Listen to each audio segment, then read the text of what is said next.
In 1967, American forces in South Vietnam launched a series of powerful attacks on the Vietnamese communist guerrillas. The aim was to take the war to the NLF's biggest units by attacking their bases in overwhelming strength.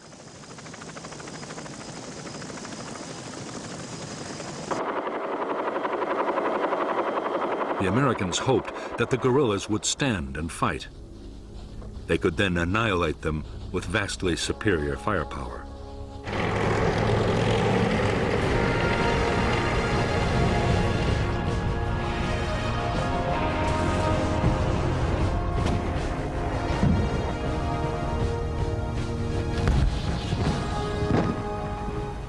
The offensives were designed to use the tactics of search and destroy on the grandest scale yet.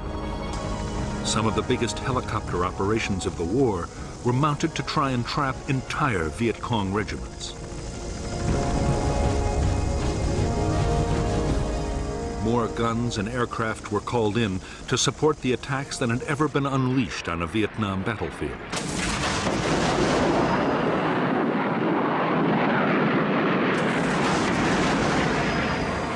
The Americans meant to damage the Viet Cong so badly they would be unable to carry on the war. In fact, the Americans would fail to wipe out the Viet Cong's biggest units. Despite heavy losses in men and equipment, the guerrillas would return even stronger, ready to launch their own offensive campaign.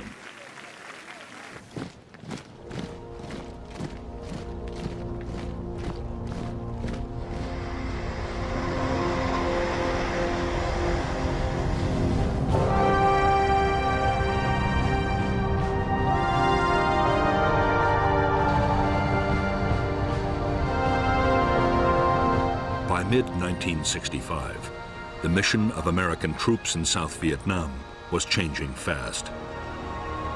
They had come to secure air bases, but now they were actively looking for combat with the Viet Cong. On May 18, 1965, the 173rd Airborne Brigade, the first U.S. Army infantry unit to arrive in Vietnam, began operations.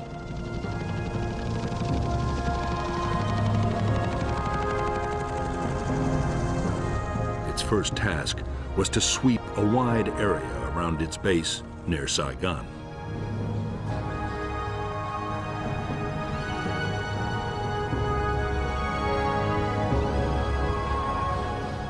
The 173rd met no real resistance.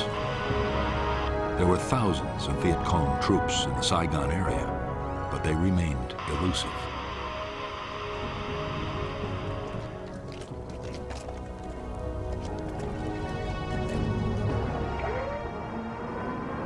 More American troops arrived. As the weeks went on, questions were asked about the whole policy. Was it wise to send a conventional army with its slow-moving, heavily armed infantry, its planes, its tanks, against guerrilla units that might be impossible to pin down?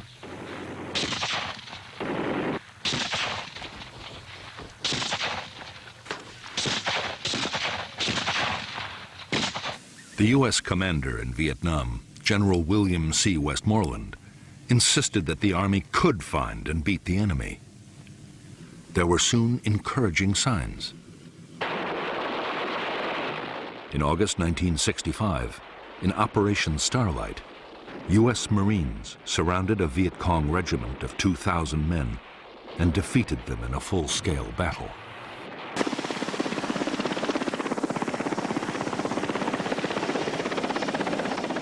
The next major challenge was posed by the NLF's allies, the professional troops of the North Vietnamese Army.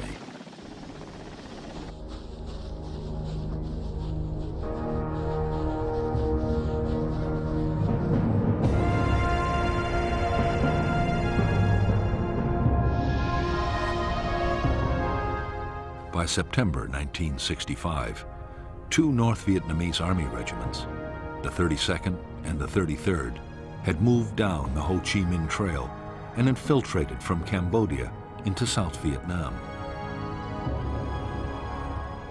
The 66th Regiment was following close behind.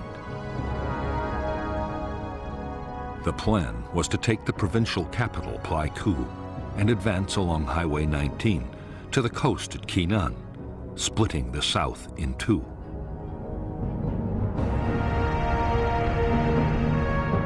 The Americans were determined to block the NVA's attempt to reach Quinnan. The idea was to place in the Ankei Valley the most mobile force they possessed, the 1st Air Cavalry Division.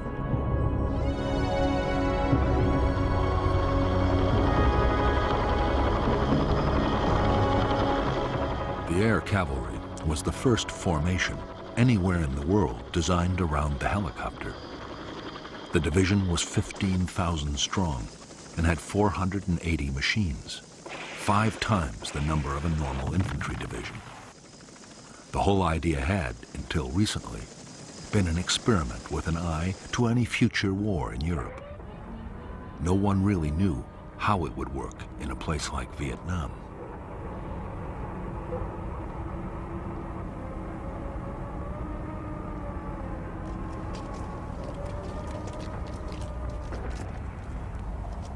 Combat units of the 1st Cavalry began to arrive at Ankei in mid-September 1965. By October, the division was fully operational. Its base, Camp Radcliffe, had grown into a massive complex of helicopter pads, supply dumps, accommodation and maintenance facilities. For the officers and men of the Air Cavalry, there was a great deal to prove, and they were determined to take the battle to the enemy.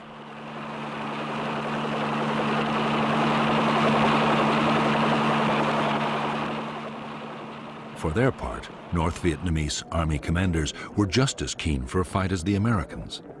Their 6,000 troops, already in the border area, meant to keep up the pressure on South Vietnamese government forces. At the same time, they aimed to find out how well U.S. troops would fight and how their own soldiers would cope with American weapons and tactics.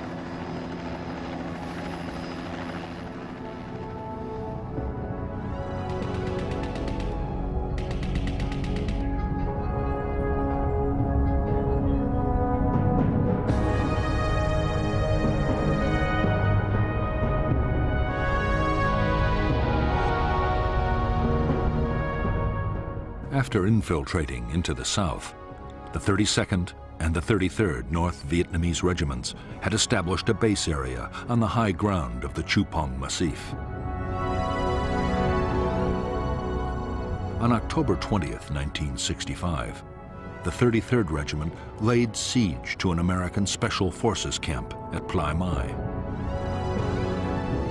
After a siege that lasted 6 days, the South Vietnamese Army, backed by the U.S. Air Cavalry, secured that camp, and both NVA regiments withdrew to the Chupong. There they meant to join with the newly arrived 66th Regiment before renewing their campaign.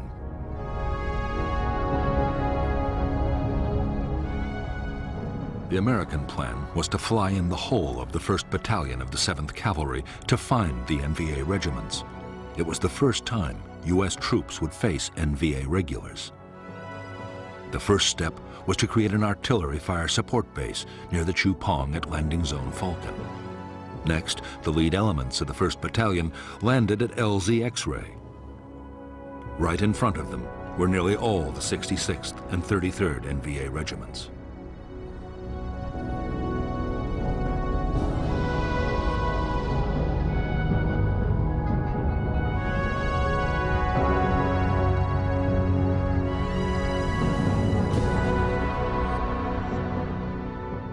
When Company B pushed towards the spur of the Chupong, it was attacked immediately, and a platoon was encircled. Company A was also pinned down by fierce fire before the rest of the 1st Battalion was landed.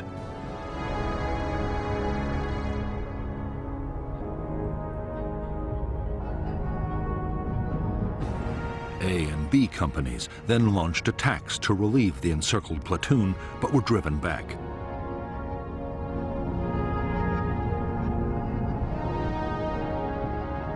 The following morning, the Americans, reinforced by another company, were hit by waves of NVA troops.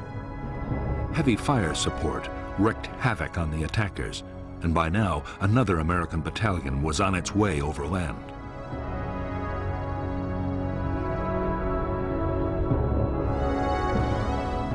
Conceding defeat, the shattered North Vietnamese regiments began to pull back towards the Y Trang Valley in the safety of Cambodia.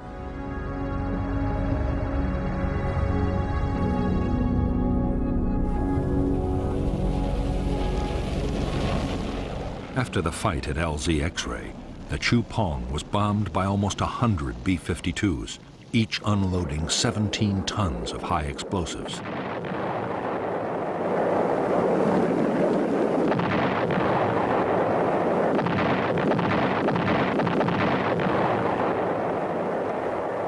For the next 10 days, the NVA regiments were pursued relentlessly by the Americans. But although the North Vietnamese were in retreat, they were still capable of hitting back. In one textbook ambush, mounted by a rearguard battalion of the 66th Regiment, 155 Americans were killed. For U.S. forces, it was the most costly day of the war so far.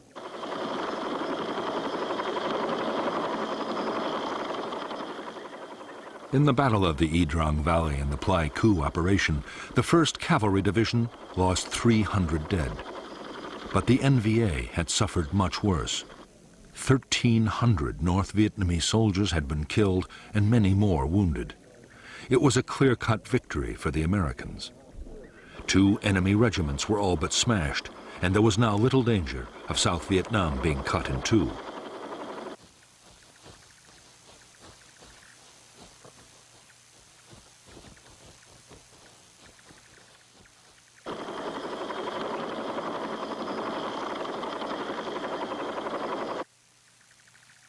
The Y Trang battle was a major boost for U.S. commanders.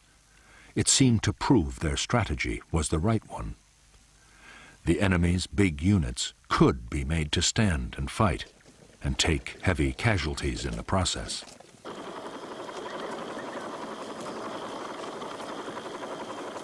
If the Communists could be forced into more battles like Y Trang, they would quickly suffer such losses they would have to abandon their whole campaign.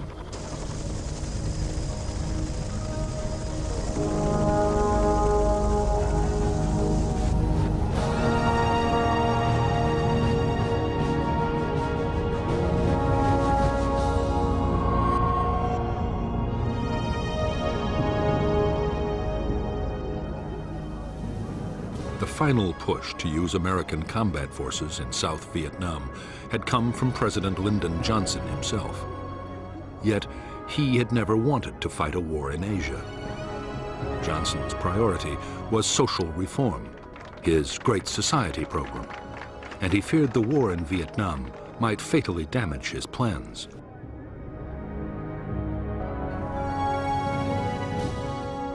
The problem for Johnson was that if the war grew unpopular, it could cost him the political support his program needed. On the other hand, if Vietnam was lost to communism, it would be just as damaging.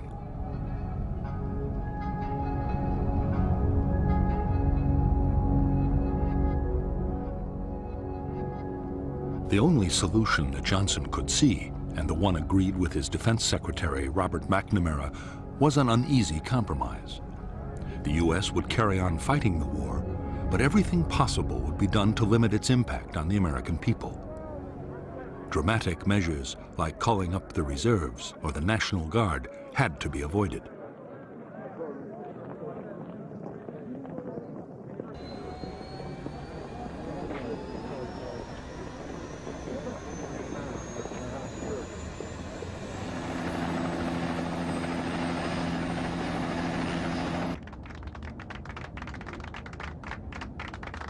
Above all, Johnson was determined to keep China and the Soviet Union out of the conflict in Vietnam. By now, both communist powers had nuclear weapons, and China had almost unlimited manpower.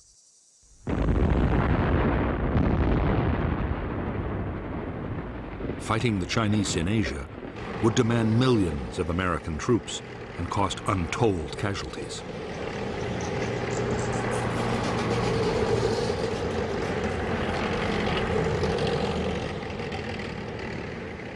Johnson's solution was to fight a limited war.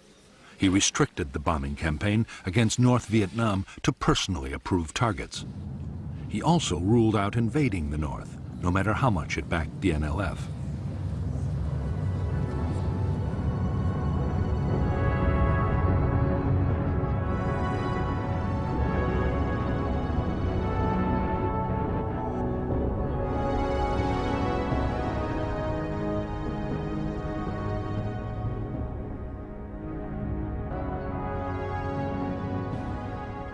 In fact, General Westmoreland, the U.S. commander in South Vietnam, had no desire yet to go into what he felt were communist sanctuaries in neighboring countries.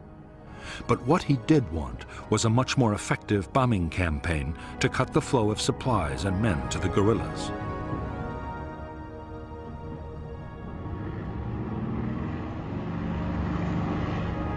If that happened, Westmoreland was confident he could win. He would need more troops, but once he had built up his forces, he was sure he could seize the initiative.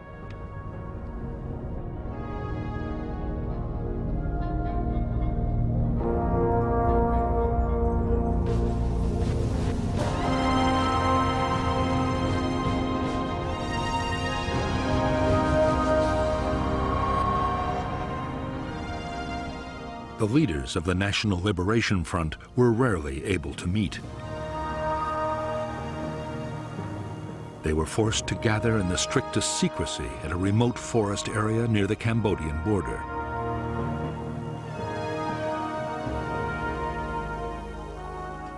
The fear was that a single American bombing raid could wipe out the leadership at a stroke. Security was intense, and avoiding enemy units meant that some members had to travel for weeks to reach the conference.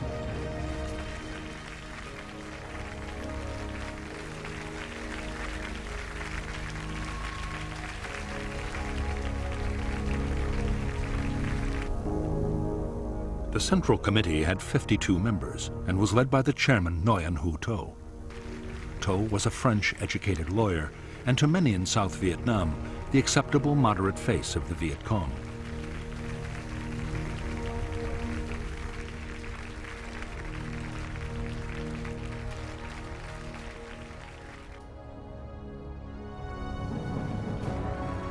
But behind To were lifelong communists like the General Secretary Huon Tan Phat, an architect and the NLF's foremost thinker.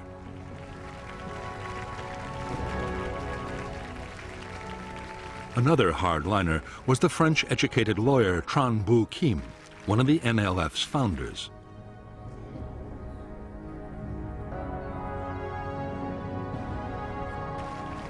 By now, Northerners were in almost full control of the military command, and through them, North Vietnam was making sure its policies were followed. The NLF guerrilla army was even more closely controlled by the North. Its top commander was a North Vietnamese Army General Nguyen Chi Thanh.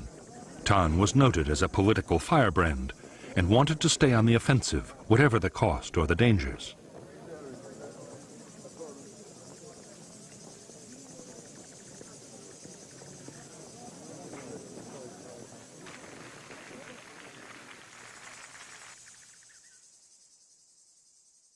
Thanh was equal in rank to the North Vietnamese Defense Minister, General Giap, who favored a more cautious approach in the South, now that American firepower had entered the equation.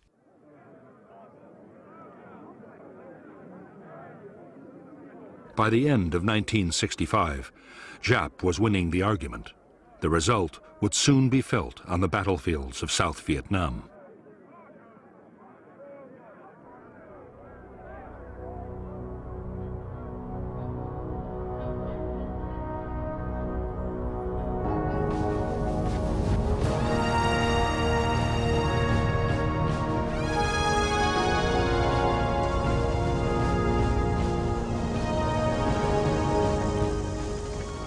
When American combat troops had first arrived in Vietnam, few U.S. officials had believed that the South could survive.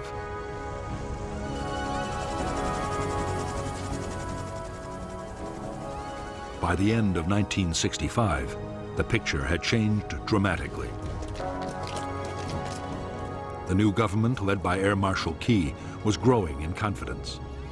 The arrival of American troops had given morale a huge boost, and there was no longer a danger that the communists could win quickly.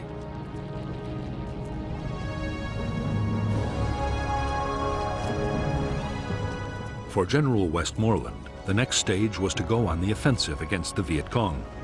His aim was to take on the enemy's big formations on the battlefield and eliminate them one by one.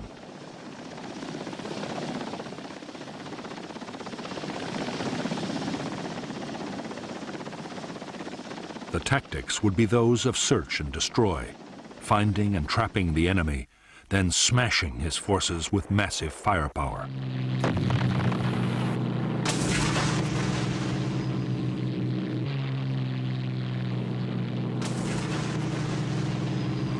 General Westmoreland's strategy would be to wear the Viet Cong down by relentless attrition.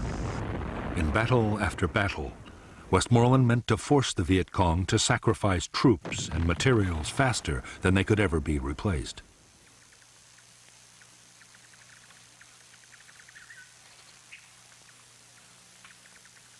The measure of success would be the amount of supplies destroyed, the number of bases knocked out, and above all, the body count, the number of enemy soldiers actually killed in battle.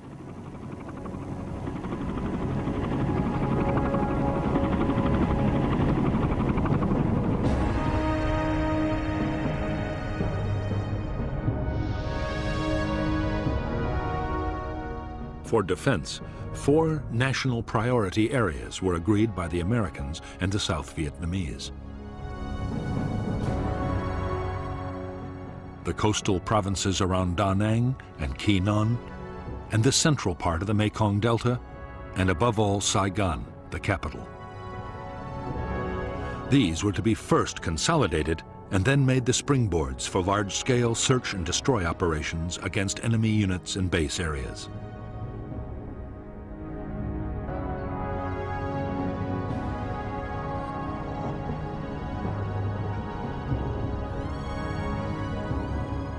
The greatest Viet Cong concentrations in the whole of South Vietnam were known to lie between the capital and the Cambodian border. Through this area ran several strategic roads and the river routes into the capital.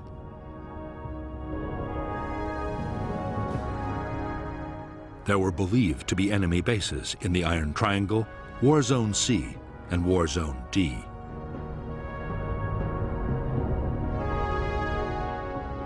These base areas were the destination for most of the supplies and men that came down the Ho Chi Minh Trail, and it was these bases the Americans would have to attack if the Viet Cong were to be finally defeated.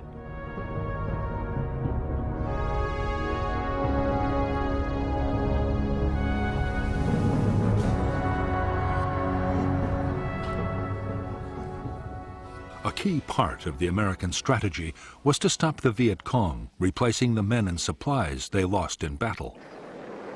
The Commando Hunt bombing campaign was hitting the North Vietnamese transport system and the staging areas for troops infiltrating down to the south.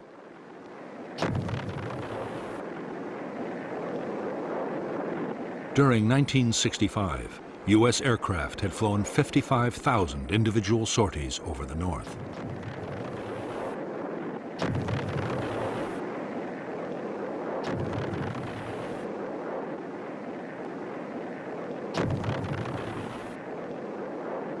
In the South itself, the Americans meant to take over most of the fighting. The U.S. forces were better armed and trained than South Vietnamese government troops.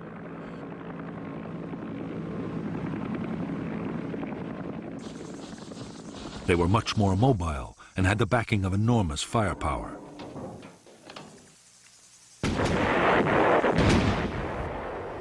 Meanwhile, to the intense frustration of many South Vietnamese army commanders, Government forces would deal mainly with local security. Only elite units would take part in offensive operations.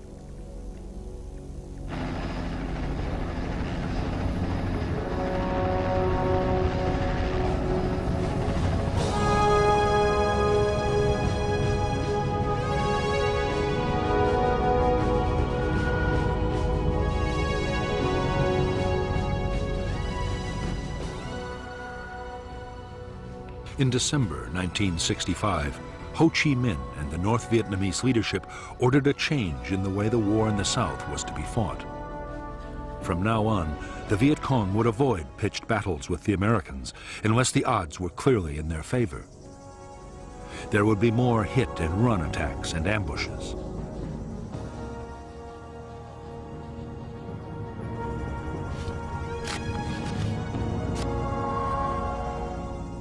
To counter the American buildup, Viet Cong recruitment would be stepped up, and more North Vietnamese army troops would be infiltrated into South Vietnam.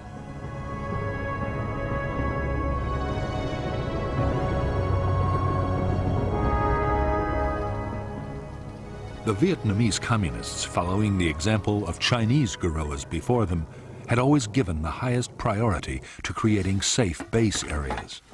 They were training grounds, logistics centers, and headquarters.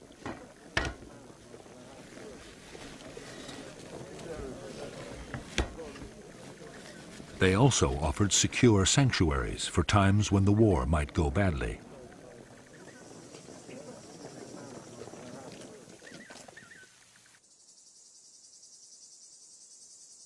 Hiding the base areas had always been a high priority for the Viet Cong. Now, with American spotter planes everywhere, it was more vital than ever to protect them. In remote swamps or forests, there were few problems, but nearer the capital, it was much more difficult.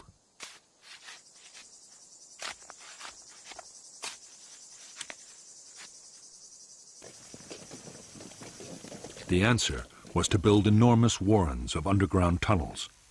The biggest were in the Iron Triangle and in the Cu Chi district, only 20 miles from Saigon.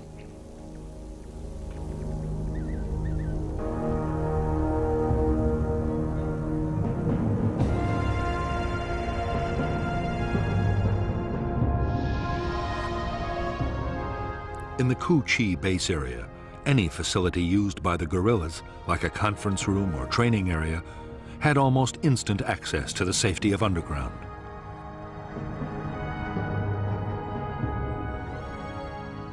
Hidden trapdoors led below, past guarded chambers, to long passages.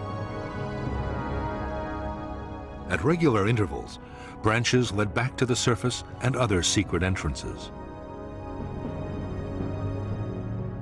Some openings were even concealed beneath the waters of streams or canals.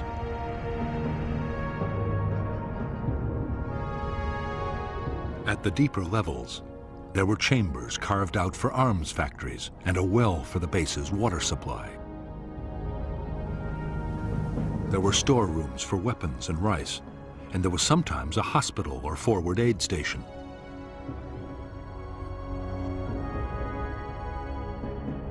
Long communication tunnels connected the base with other distant complexes. Base kitchens were always near the surface, with long carved-out chimneys designed to diffuse cooking smoke and release it some distance away.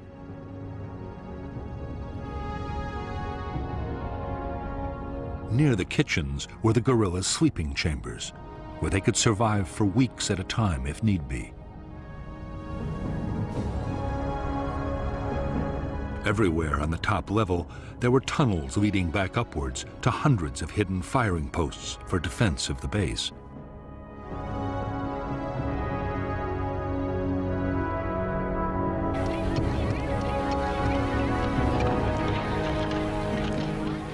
The base area at Cu Chi was a vast network with 200 miles of tunnels. There were other complexes too, big and small, scattered all over the country. Each villager in an NLF area had to dig a meter of tunnel a day. There was even a standard handbook specifying exactly how tunnels were to be built.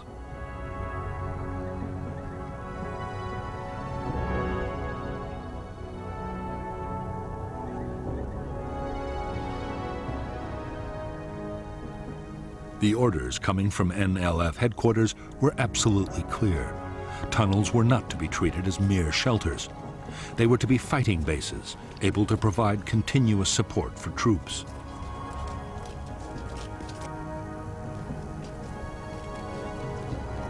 Even if the village was in enemy hands, the NLF beneath should still be fully capable of offensive operations.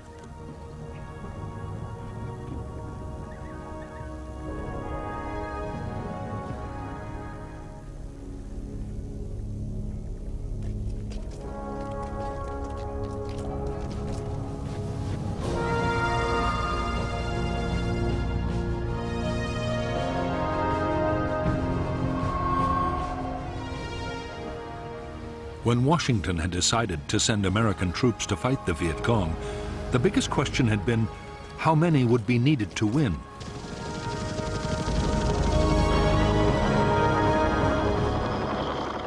Military planners accepted that to win a war against guerrillas, an army needed to outnumber them 10 or even 15 to 1.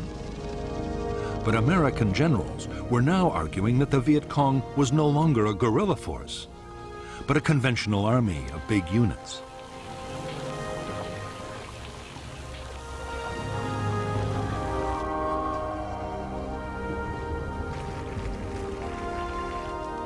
Because U.S. commanders were confident they were not fighting a guerrilla war, they saw no need for a 10-to-1 superiority in forces.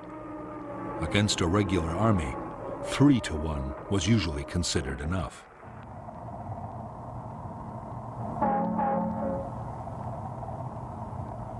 $400,000 U.S. troops, plus the South Vietnamese army, would be just sufficient to reach that target.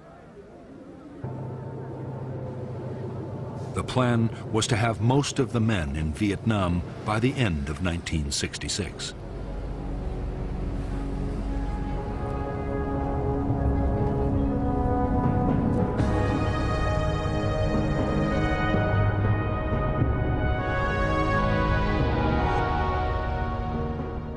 The South Vietnamese army had divided the country into 4 tactical zones, with an army corps in each. As American forces arrived, Military Assistance Command headquarters in Saigon assigned them to a corps' tactical zone. By the end of 1965, the 3rd Marine Amphibious Force commanded 4 regiments in I Corps. The 1st Air Cavalry Division was in II Corps, along with a brigade of the 101st Airborne. The 1st Infantry Division and the 173rd Airborne were in III Corps.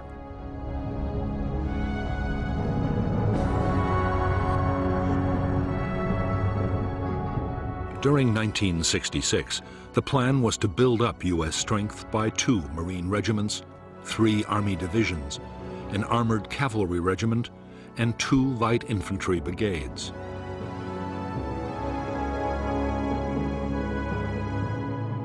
The combat strength of Allied nations would also increase to 2 Korean divisions and a Marine brigade, an Australian task force, plus New Zealand and Philippine units.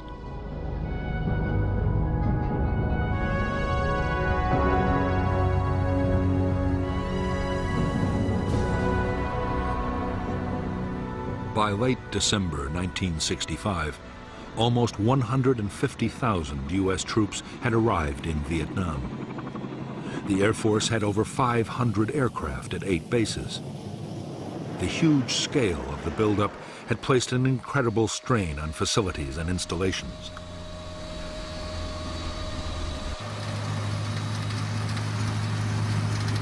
There was a frenzy of building as Army and Navy engineers, along with American civilian contractors, improved airfields, bases, and roads.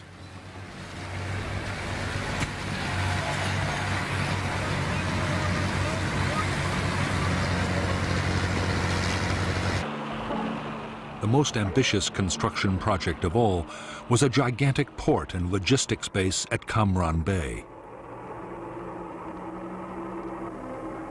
The whole effort was to cost $100 million, but the new facility would quickly ease the pressure on Saigon's overloaded docks. By now, American supplies arriving in Vietnam by sea were topping 300,000 tons a month and rising fast.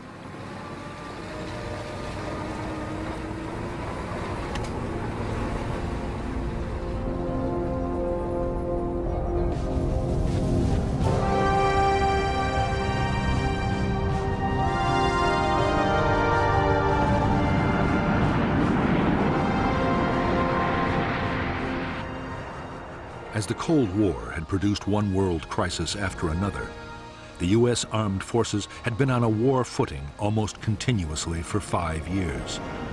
Budgets were generous, and all the services were superbly well equipped and trained.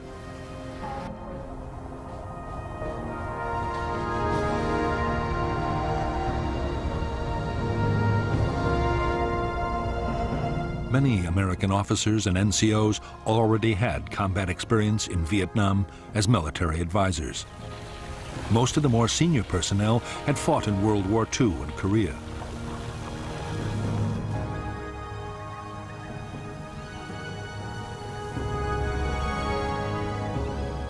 But for the enlisted men, many of whom were draftees, their training programs rarely prepared them for what was to come.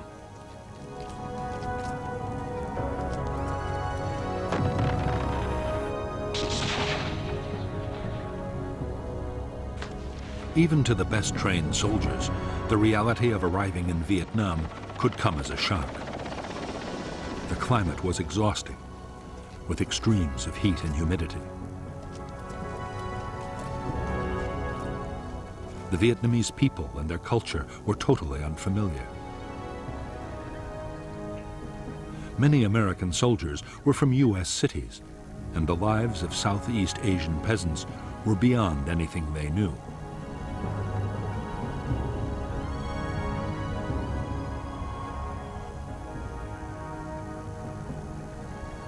But in spite of the strangeness of the world in which they had come to fight, at this stage morale was high amongst American troops in Vietnam. There was confidence in the Army's leadership, and most units had a strong sense of camaraderie. There was also the knowledge that a soldier's basic tour of duty was a finite 13 months and 14 days.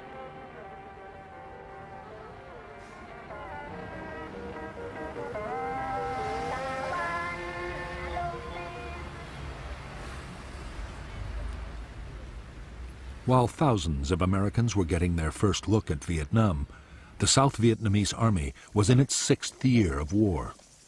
Most of the Army's 300,000 soldiers were reluctant conscripts. Many were underfed, and desertions were outstripping recruitment by 2,000 a month.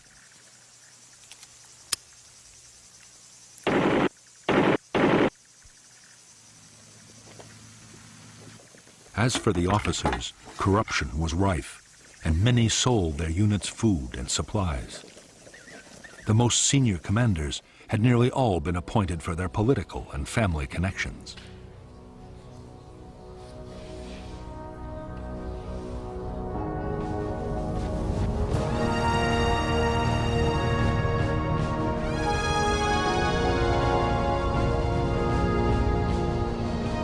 For years, the basic infantry weapon of the American soldier had been the M14 rifle. It was a dependable weapon, but was unstable when fired on full automatic.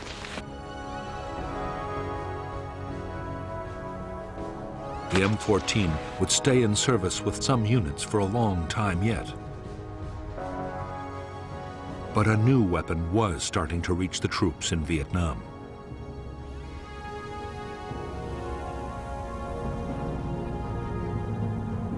The M16 was a light, compact assault rifle made of metal alloy and plastic.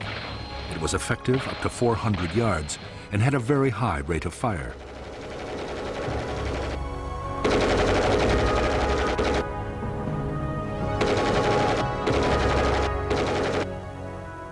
Although on paper the M16 seemed to offer the infantryman everything he could wish for in a rifle, the reality was very different on the battlefield. The M16 was prone to jamming, a nightmare for the soldier in a firefight.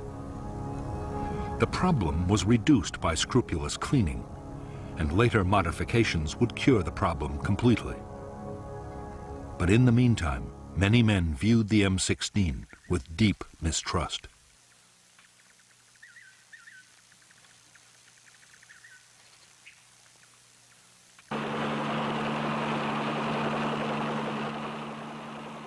In an American infantry platoon, the most valued weapon of all was the M60 machine gun. The M60 could fire more than 100 rounds a minute and had a range of 1,000 yards. The gun was usually operated by a two-man crew, but it could also be fired from the hip. The M60 was extremely robust and well suited to the harsh conditions of battle in Vietnam.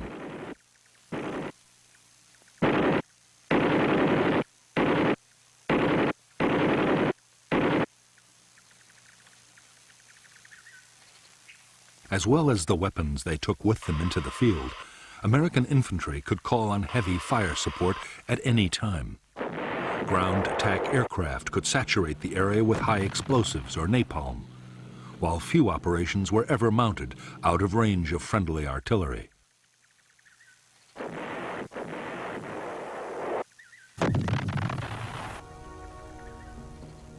Unlike aircraft, guns were not affected by weather or visibility, and they were extremely accurate. The biggest American artillery pieces, the 175mm howitzers, could destroy a target at a range of 20 miles.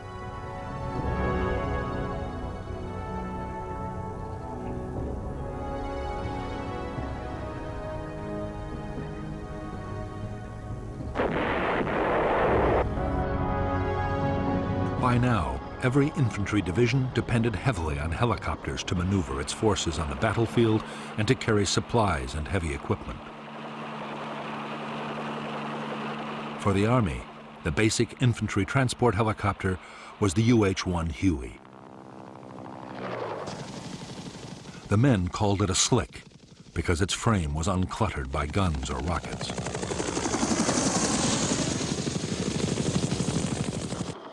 The Huey was able to carry 11 soldiers and their equipment. For protection, each helicopter had a door gunner with an M60.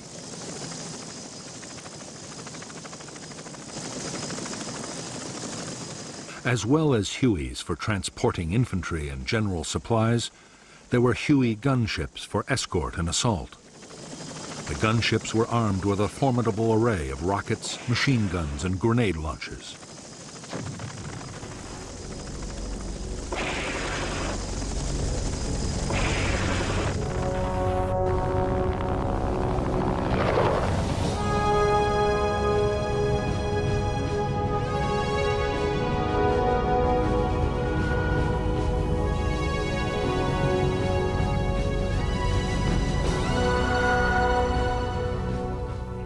By the end of 1965, the total strength of the NLF and North Vietnamese Army units in the South had grown to 206,000 men and women. Of these, 36,000 were main force NVA troops. The rest were regional and local guerrillas.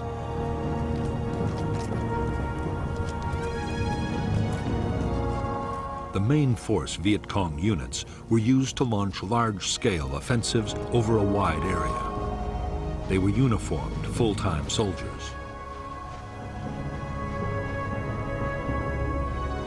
Regional forces were also full-time, but they operated inside their own districts. If necessary, their units could come together to make bigger formations for a large-scale attack. If enemy pressure became too great, they could break again down into smaller units and scatter.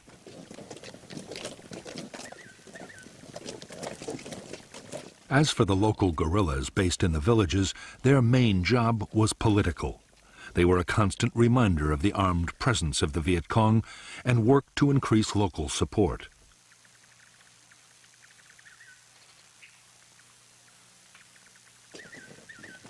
They were also expected to defend nearby installations like bunkers and tunnel complexes.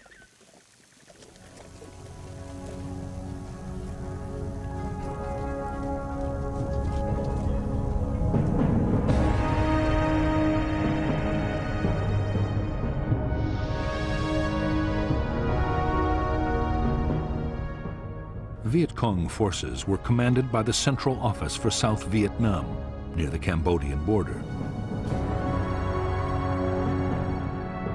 The NLF deployed 2 divisions, the 9th with 3 regiments and the 5th with 2. 4 more regiments were independent main force units.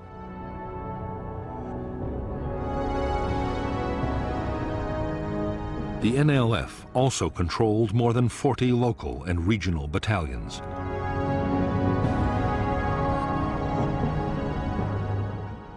Further north, all communist operations were run by the North Vietnamese Army. The NVA deployed 3 divisions and 9 independent regiments.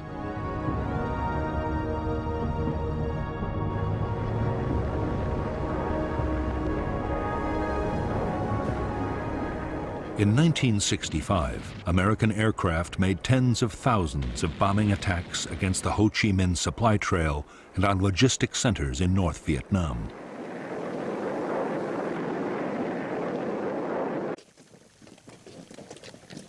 In spite of their efforts, the Viet Cong were getting more weapons and reinforcements from the north than ever before. The average Viet Cong unit was now better armed than at any time in the movement's history.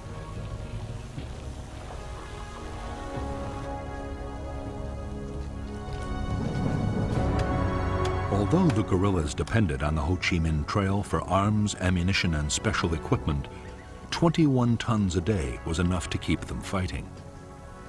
Their other needs were met inside South Vietnam.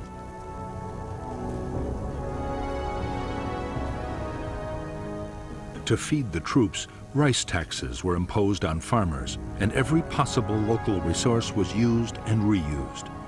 Nothing was wasted.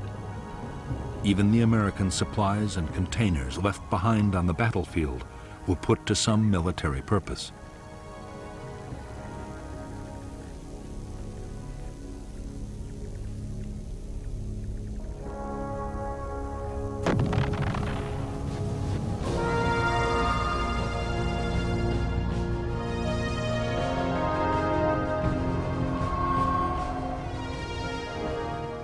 In the last 12 months, the Viet Cong had suffered terrible losses. 40,000 had been killed or captured in 1965. Yet the casualties had little effect on Viet Cong fighting strength. Losses in main force units were easily made up from the ranks of the local guerrillas.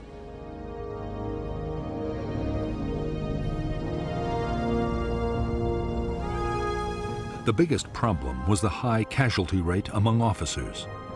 To replace these, the Viet Cong depended on trained men coming down the Ho Chi Minh Trail from the north.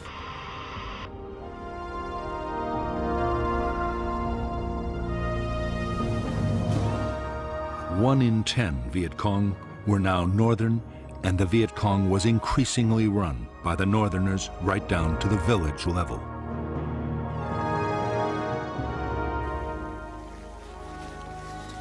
By this time, most Viet Cong main force soldiers had fought for years and were highly skilled and motivated. Every attack was planned down to the last detail, using elaborate models and endless rehearsals. The troops were well trained in infantry tactics and night operations.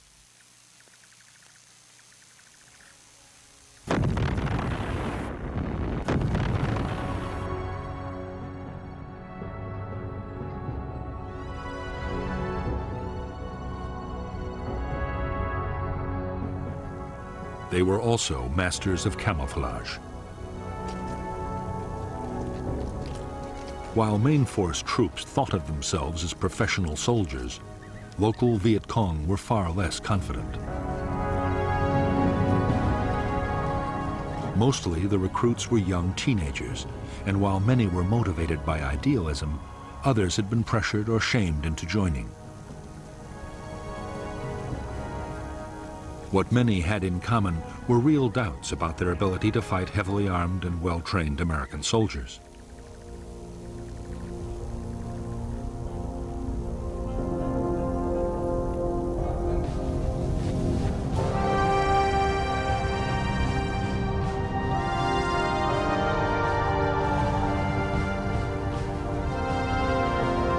Most main force Viet Cong troops were now armed with a superb assault rifle. The AK-47 was a Russian design copied by the Chinese. It was comparable to the American M16, but it had fewer moving parts. The stock was wood, not plastic, and was far more reliable in Vietnam's testing conditions. The AK-47 also had the advantage of a 30-round magazine compared to the 20 of the American rifle. The Viet Cong had a range of effective Soviet and Chinese light and medium machine guns. They also had heavy machine guns, though never enough.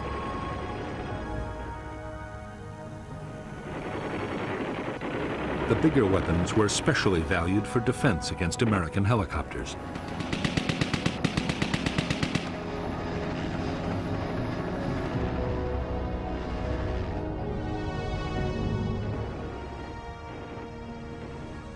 For destroying armored vehicles or bunkers, the Viet Cong had highly effective rocket-propelled grenades and recoilless rifles.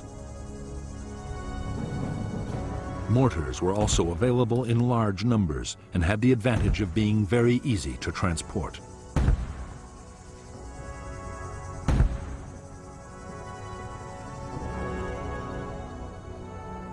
Many weapons, including booby traps and mines, were homemade in the villages.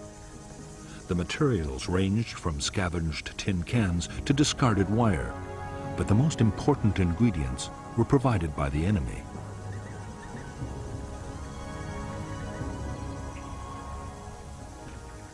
In a year, dud American bombs could leave more than 20,000 tons of explosives scattered around the Vietnamese countryside. After air raids, volunteers retrieved the duds, and the dangerous business of creating a new weapon began.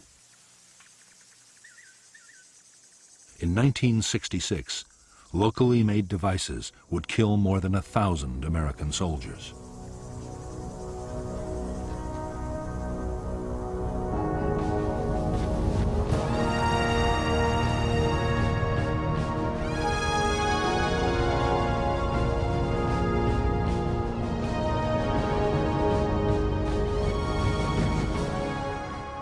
For General Westmoreland, the close of 1965 marked the end of the defensive stage of the American war in Vietnam. In the coming year, he meant to complete his buildup. Then he would launch the full-scale offensives that would lead to final victory.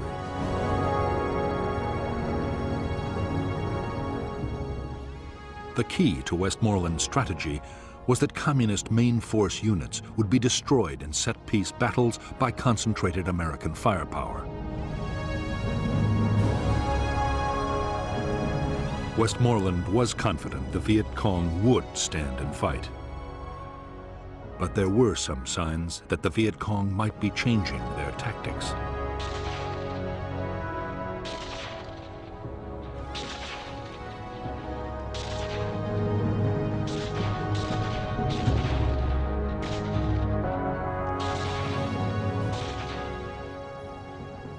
In the last weeks of 1965, the Viet Cong concentrated their attacks on poorly defended targets, like isolated outposts and remote towns. Strong South Vietnamese or American forces were making contact with big guerrilla units less and less often. At the same time, there were more sniping incidents and ambushes. As a result, While Viet Cong casualties went down, American and South Vietnamese army losses increased dramatically.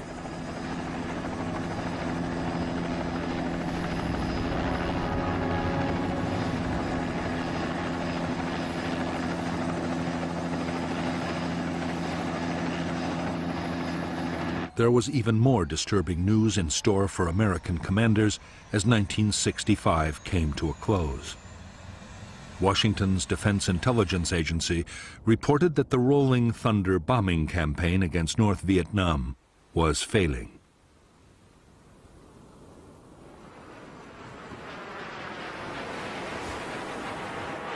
After 10 months of increasingly fierce air attacks, the North showed no signs it was about to give up its support for the Viet Cong. Nor had the bombing staunched the flow of men and supplies to the guerrillas. That meant only one thing. The real contest was still to come on the battlefields of South Vietnam.